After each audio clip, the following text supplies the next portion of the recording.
graphs of circles. But in order to get to that point, we need to review distance and midpoint formulas. So let's start with that.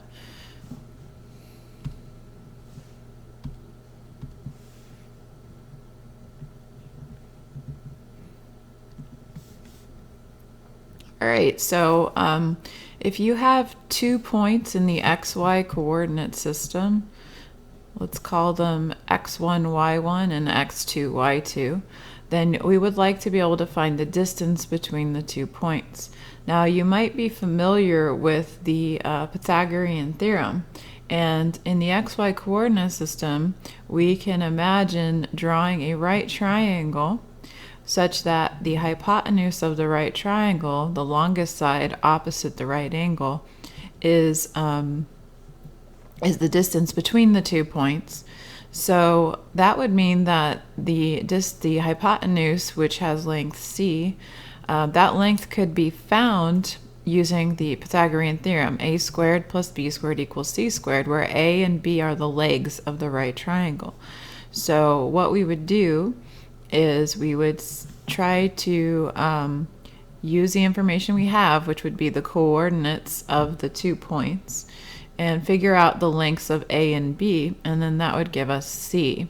So, for example, over on my diagram here, the base B, the leg, is going to have a distance that is a difference between the two x coordinates. So x2 minus x1 absolute value. So if x2 is actually bigger than x1, we would get a positive anyway, but if not, we would need to put an absolute value there. And then the leg A is actually a distance of y value distance, y2 minus y1 absolute value. And then we could plug those into the Pythagorean theorem. So, and then this distance, let's go ahead and call side C distance D. That's usually how we refer to it in the distance formula. So we would have that D squared is equal to, and then it's going to be A squared plus B squared. So that's going to be the absolute value of y2 minus y1 squared minus the absolute value of x2 minus x1 squared. Now, when you square something, it becomes positive anyway, so these absolute values actually aren't going to be needed anymore. So I'm just going to write the right side as y2 minus y1 in parentheses squared. Oops, that should have been a plus, not a minus. Plus x2 minus x1 in parentheses squared equals d squared. And then to find d, the distance, we could use the square root property and say plus or minus the square root, but the distance is going to be positive, so I only need the positive square root. And usually we actually write the x's first. The order you add in doesn't matter, so it's okay for me to rearrange this. And so what we get here is called the distance formula. So if you want to find the distance between any 2 points, x1, y1, x2, y2, you just plug into this formula. So let's go ahead and practice using that. This is something you need to memorize, the distance formula. Okay, and let's go ahead and practice using it. We're going to find the distance between the 2 points 4, -1 and -6, 3. And we need to just decide which one we're going to think of as our x1, y1, and which one's our x2, y2. It doesn't really matter. Okay, so I'm just going to maybe let 4, 1, oops.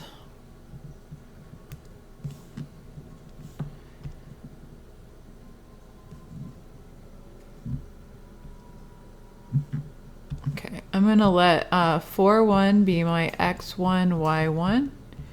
And think of -6, 3 as my x2, y2. So then to find the distance between these 2 points, we would say, write down the formula, d equals square root x2 minus x1 squared plus y2 minus y1 squared, and then just plug in the values.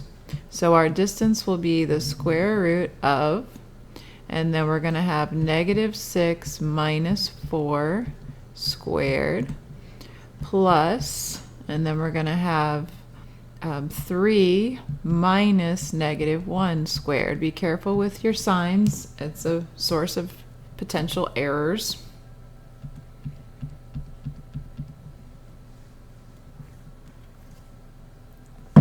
Okay, so let's see what we would get here. So the distance would be the square root of -6 minus 4 is -10, but we're going to square that, plus 3 minus -1 is the same as 3 plus 1, or 4 squared. So we're going to have d equals the square root of 100 plus 16. So the distance is the square root of 116. All right, now we are told two ways to give our solution. First, simplified radical form. This is asking you for the exact solution, but in a simplified form. And then round to 2 decimal places. This is asking you to plug it into your calculator and to approximate or estimate the answer a little bit. Okay, so it's not going to be exact. So let's do the first version, the exact radical form.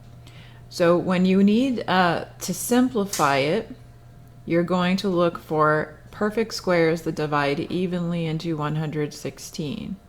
The way that I like to do that is to find the prime factorization of 116, and then I'll show you what happens after that. But prime factorization means we're just looking for any prime numbers that divide evenly into 116. So 2 goes into 116, for example, 58 times.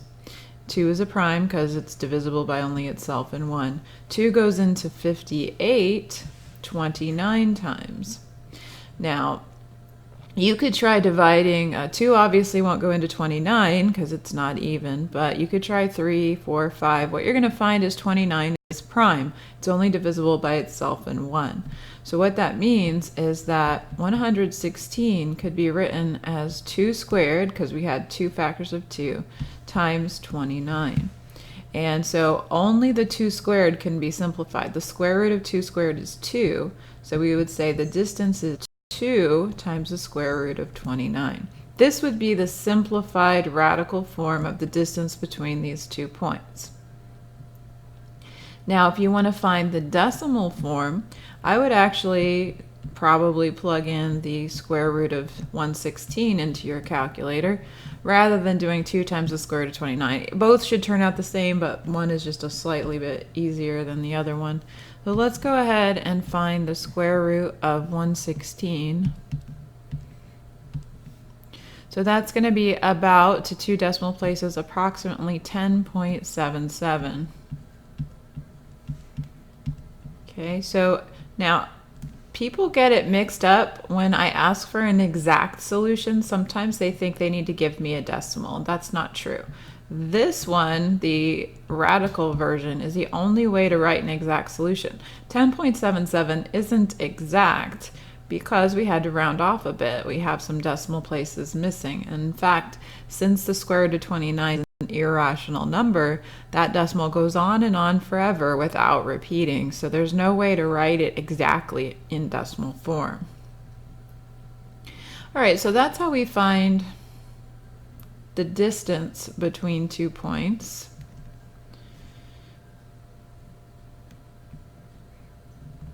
So the next thing that we're going to need, the next prerequisite skill we're going to need, oh, and by the way, remember this, what I'm writing here is available in your OneNote folder, which is linked to your D2L account.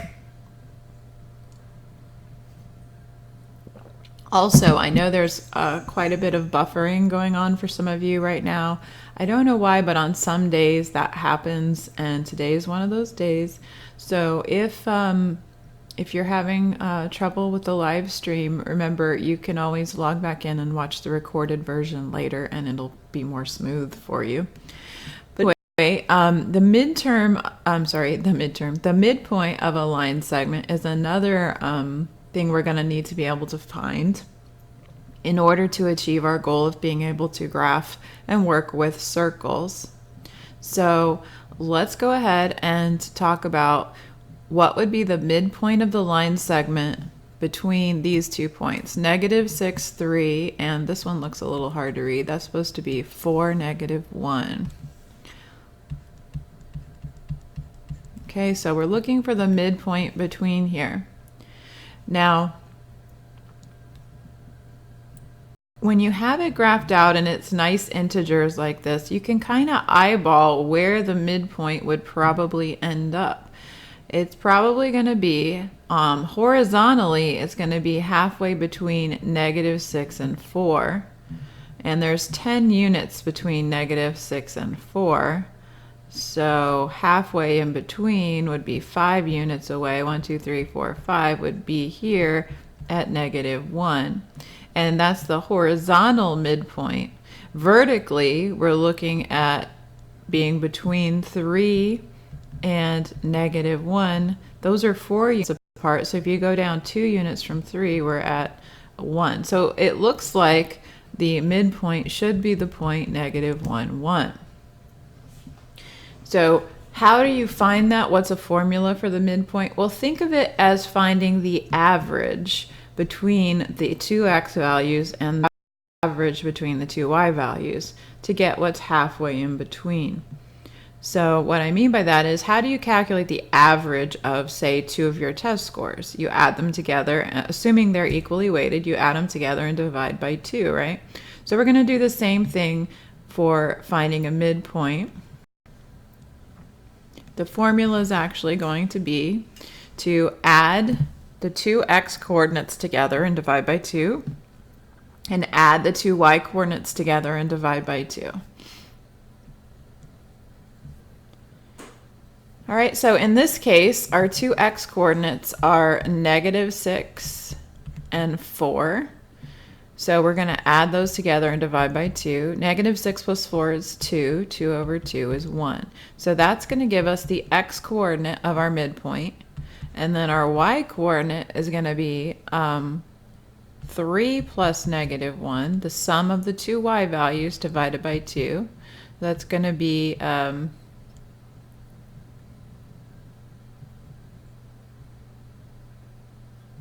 oops, I'm sorry, that I made an error. Let's go back. X equals -6 plus 4. That should have been a -2 over 2. So that should have turned out to be -1. Sorry about that. All right, so on to the y coordinate. We have 3 plus -1 is going to be 2 over 2. And that's going to give you +1. So we get the pair of coordinates that we expected, -1, 1. Okay? All right, so now that we understand how to find a midpoint and the distance between 2 points, let's talk about the definition of a circle. So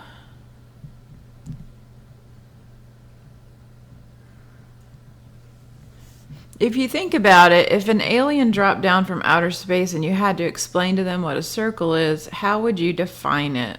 I mean, it's kind of hard. Would you say, oh, it's round? So the way that we formally define a circle is by observing that every point on a circle is exactly a certain distance from a fixed point in the middle called the center. And so it's like if you were to put a pin in a piece of wood and tie a string to it, and then put a pen on that string and just pull the string around, then of course mine doesn't look like a perfect circle, but you would get a perfect circle that has what we call a radius. That's the length of that string. So here I have a circle drawn. The center is labeled HK. The distance between the center and any point on the outside of the circle, XY, is the distance R. We use R for radius.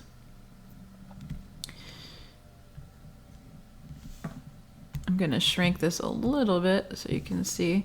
Okay, so a circle is a set of all points on the plane that are equidistant from a fixed point called the center.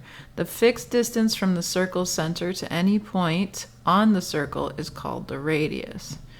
All right, now, if we we would like to be able to identify the equation of a circle just like we can identify the equation of a line, right? We know, for example, lines either take the form of y equals mx plus b, or that's the slope-intercept form, or ax plus by equals c, and that's the standard form. So we can identify then that we have a line.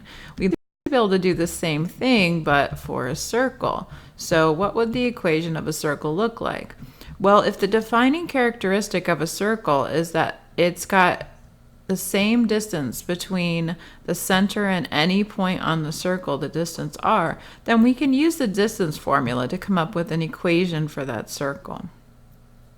So supposing our center is hk and we have a point xy on the circle, the radius here is the distance between them, then we can plug those values in to the formula. Distance would be the radius r. Taking the difference in the x values would be x minus h squared, plus the difference in the y values would be y minus k squared. And we don't actually like to have a square root in our formula for the circle. So what we do is we square both sides, and we get r squared, the radius squared, equals x minus h squared plus y minus k squared. So anytime you see an equation in this form, you know you have a circle. For example, let's say that we had 25 equals x minus 2 squared plus y minus 11 squared. If you see this equation, then you know that its graph is going to be a circle because it matches up with this formula. This is called the center radius form of a circle because you can identify from it the center, hk. In this case, the center would be 211. And you can identify the radius. We know the radius squared is 25, so that means the radius is 5. So we'll be using the center radius form of a circle a lot, just like we used y equals mx plus b a lot for lines, because in y mx plus b, we could identify the slope and y-intercept, and with the circle, we can identify the center and radius. All right, so let's talk more about the center radius form of a circle. Now remember, as I'm talking, you can type any questions you might have into the chat bar. There is a little bit of a delay between when I talk and when you hear me and when you type and when I see it, so don't worry, I will respond. I'll get to it. Sorry, I'm looking for my mouse here. Here we go. All right.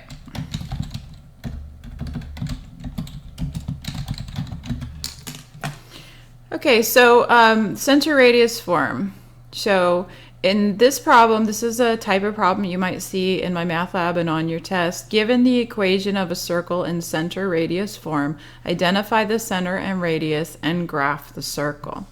All right, so the first thing you want to do, especially when you're doing your homework, when you're just getting used to the formula, write it as many times as you can so you'll remember it. X minus h squared plus y minus k squared equals r squared. You'll notice I put the r squared on the right this time. It doesn't really matter, but it will match up nicer this time because of the way the equation of the circle is written. All right, so matching that up, who can type into the chat bar for me what they think the center of the circle is? And or if you know the radius of the circle, you could type that into the chat bar as well. So who's going to be brave and type that in for me?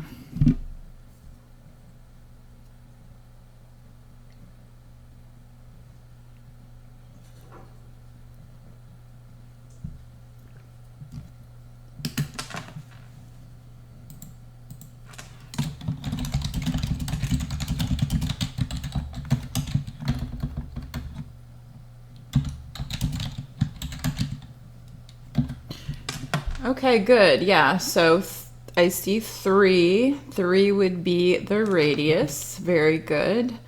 And the reason why we know that is because r squared matches up with 9, so it must be the square root of 9, or 3. Okay, can anyone type in the center? That's the HK. So we figured out the radius must be 3, but we would also like to get the center, HK. So notice that H is the value that's being subtracted from the X, and Y is the value subtracted from Y. Very good, that's right. It's going to be 2, 1 is going to be the center. All right, so that's all the information we need to graph the circle. Here's how we go about actually graphing the circle now that we have the center and the radius. We're going to plot the center, which is not actually a point on the circle, it's a reference point. So I actually like to, you know what, I'm going to use a bigger scale here. I actually like to put a little X at the circle instead of a dot to remind myself that that's just a reference point. So 1, 2, 1. Okay, so here is where my center will be. And then I'm going to, since I know the radius is 3, it would be difficult to estimate how far to go out at an angle, but it's easy to figure out where to go if I go at straight up, straight down, straight left, or straight right. I call these the north, south, east, and west points of my circle. Remember, the radius is 3. All right, so we're going to go up 3. 1, 2, 3. So this pair, remember the center was at 2, 1. If you go up 3, it only changes the y coordinate. So we're going to be at 2, 4. And then that's what I call my north point. The south point, we are going to go down 3, 1, 2, 3 to -2. Subtracting 3 from the y coordinate gives you that point. So 1 minus 3 is -2.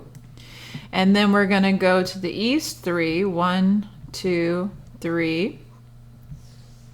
So that's going to affect the x coordinate because we're moving left and right. So that's going to be 5, 1. And then we're going to go to the left 3, 1, 2, 3. 2 minus 3 is going to give us -1, 1. And then you just draw your circle. Let me see if I can get my circle in here. I'm gonna have to.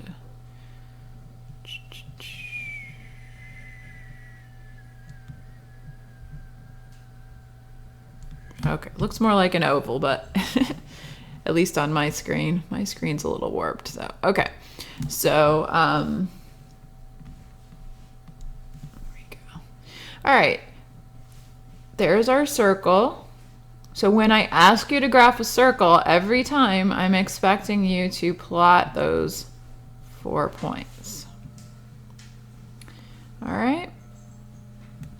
Okay, so why don't you take a minute and at home think about what would be the center and the radius of this guy. So we're going to graph x plus 3 quantity squared plus y minus 2 squared equals 16 this time. So I want you to think about what would be the center and what would be the radius. There's something a little tricky about this one. It's a little different than the ones we've already done because this term has addition instead of subtraction. So think about what we might do about that.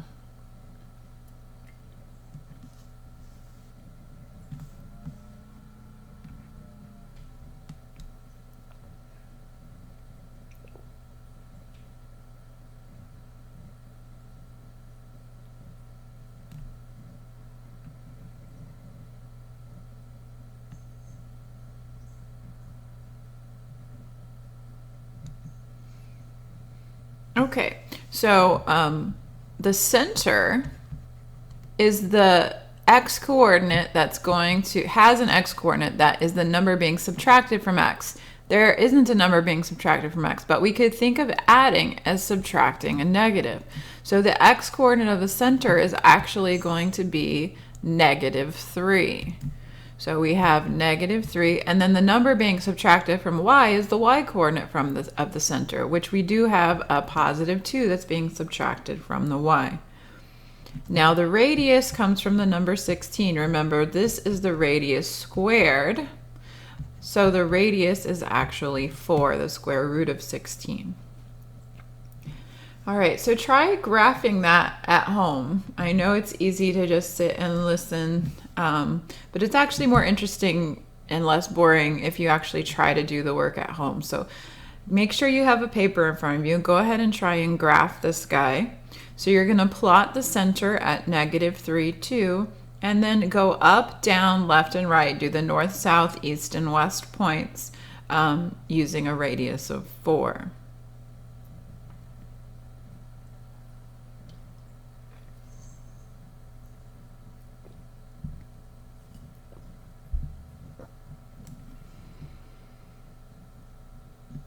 So the north point, by the way, you get by adding 4 to the y coordinate. So it's going to be -3, 2 plus 4, or in other words, -3, 6.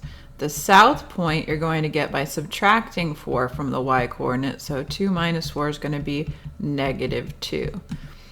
The east point is going to be where you add 4 to the x coordinate. So that's going to give you 1, 2. And your west point you're going to get by subtracting 4 from the x coordinate. So that's going to give you -7, 2.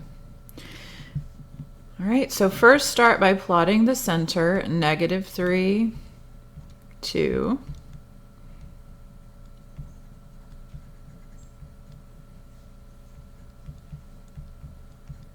Okay, and then we're going to plot -3, 6.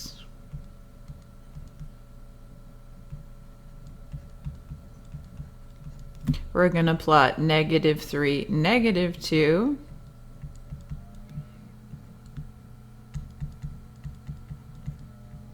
We're going to plot 1, 2. And we're going to plot -7, 2.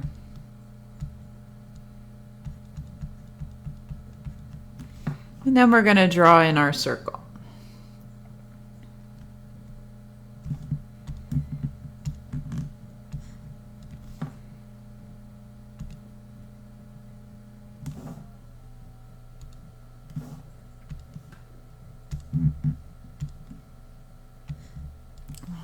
Shoot. Doesn't want to draw a circle anymore.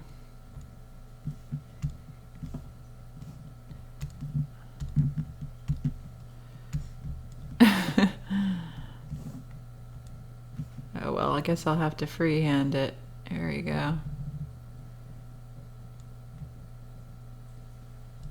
Okay. Make sure you're labeling each of the coordinates. I want you to be able to find those coordinates. Okay, if you have any questions, remember you can type them into the chat bar. So far, so good? Okay, so that's the standard form, or I should say the center radius form of a circle, and that's how you use it to graph. Now there's another form of the circle called the general form that we need to talk about.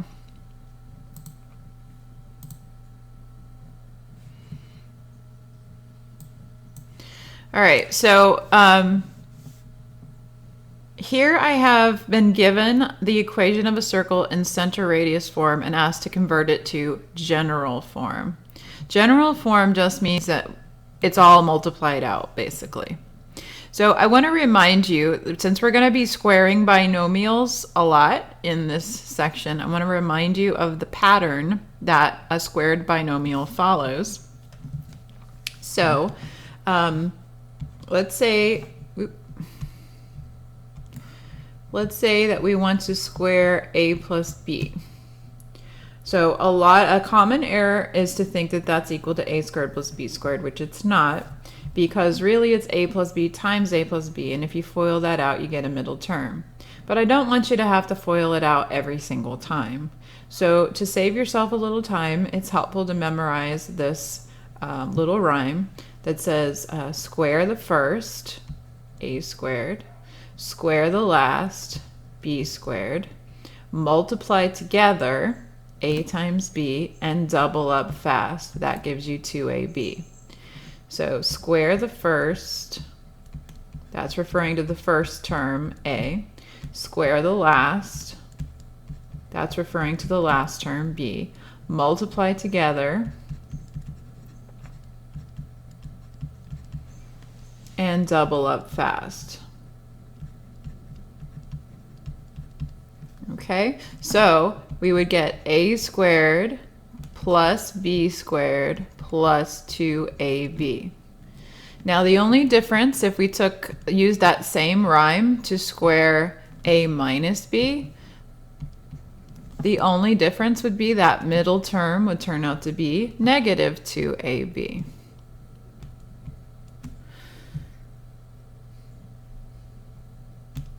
Okay? All right, so with that in mind, let's go ahead and square x minus 2 squared using the same pattern. So we're going to have square the first, x squared, square the last, negative 2 squared is positive 4, multiply together would give us negative 2x, and double that, we would get negative 4x. Okay, let's try to use the same pattern to square y minus 1. Square the first, we would get y squared. Square the last, negative 1 squared is positive 1. Multiply together gives us negative y, and double up fast gives us negative 2y equals 9. All right, so you can see that when we FOIL these out, when we square them, we get something that looks a lot different. This is almost the general form, but what we do is we combine the 4 and the 1 and the 9 all over on the left side. So we're going to have x squared minus 4x. We're going to have y squared minus 2y. And then we're going to have 4 plus 1 is 5. But we're going to subtract 9 from that, so that's going to give us negative 4 equals 0. And usually we have the polynomial in descending order of the degree, in other words, of the exponent starting with the highest. So we would have x squared plus y squared minus 4x minus 2y minus 4 equals 0. This would be considered the general form of a circle.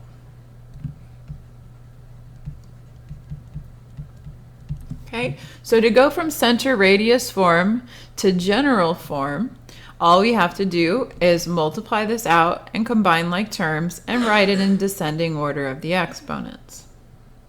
So usually people don't have much trouble with that. I get the occasional sign error, but mostly everybody does okay. The hard part is reversing that.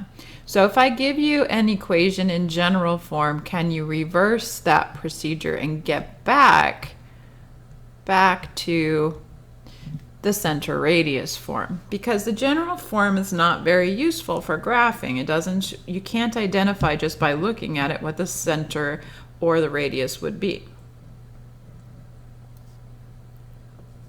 Okay, so the key is to be able to first group the x, and you think about going backwards, right? So we're starting here with the general form. To get back to the next step, what do we have to do? We just have to put the x's together and the y's together.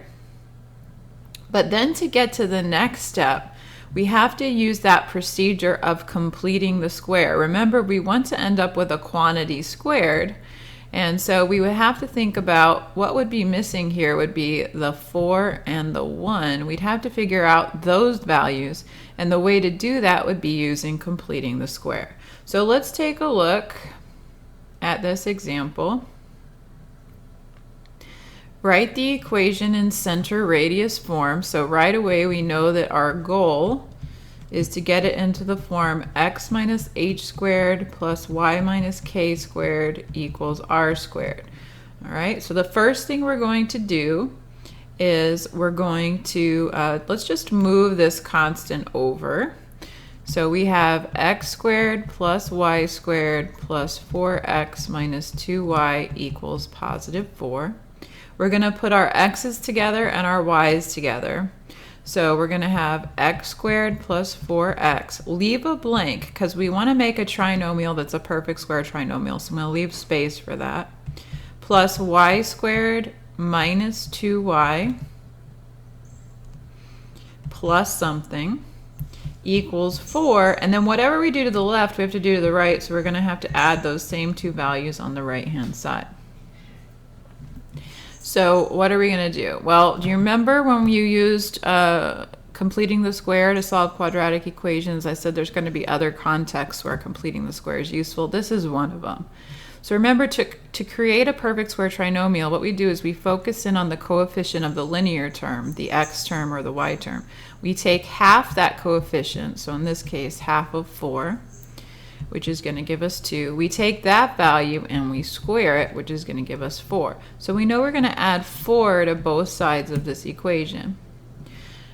Now, to a perfect square trinomial in the y squared part, we're going to take half of the linear coefficient, which in this case is negative 2. Half of negative 2 is negative 1. And then negative 1 squared is positive 1. So we're going to add 1 to both sides of the equation. All right, so this is a key step right here. Figuring out what to add to each of these parts to form perfect square trinomials. So now the next thing is we just factor. Now I want to remind you that whatever number you got when you took half is always going to be the number that we use to factor. So for example, x squared plus 4x plus 4 factors into x plus 2 quantity squared, where that 2 is the same one that you had a minute ago. It's not a coincidence. It'll always be. Plus, we have y minus 1 squared would give us y squared minus 2y plus 1 if we FOILed it out. And then over on the right, we have 4 plus 4 plus 1.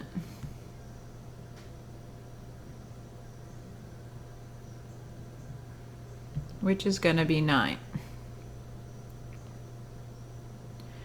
Okay, this is the center radius form of the circle. And the reason why it's important to be able to get it in center radius form is so we can identify what? The center and the radius. That allows us to graph and do some other things. Okay, so let me give you a moment to process this. Think about, are there any questions about any particular step?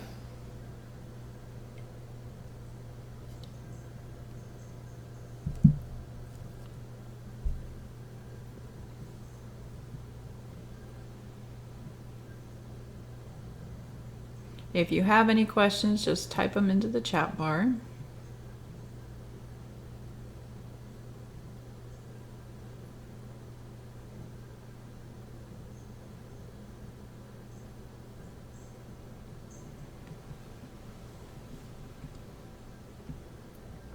Okay, so now we're going to look at this question.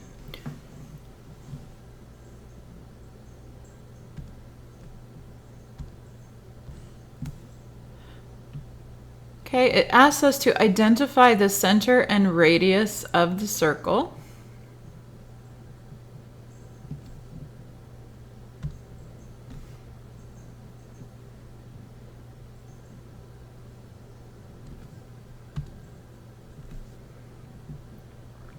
Oh, I don't want to do this one. We just did this one. Well, that's okay. We'll just use this one. All right. So it asks us to find the center and radius of the circle, and it gives us the same circle that we just looked at. So it's more useful to have the center radius form. So we would use completing the square. Let me grab this guy.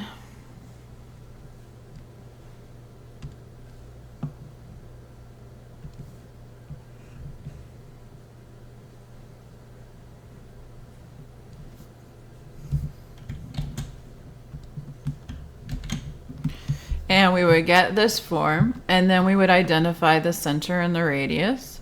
So the radius is going to be the square root of 9, which is 3.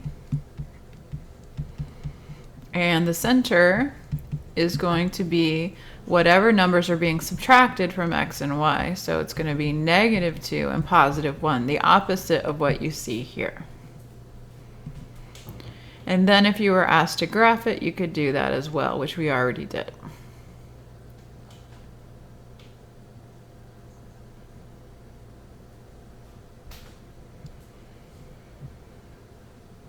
Okay, so that's all for today.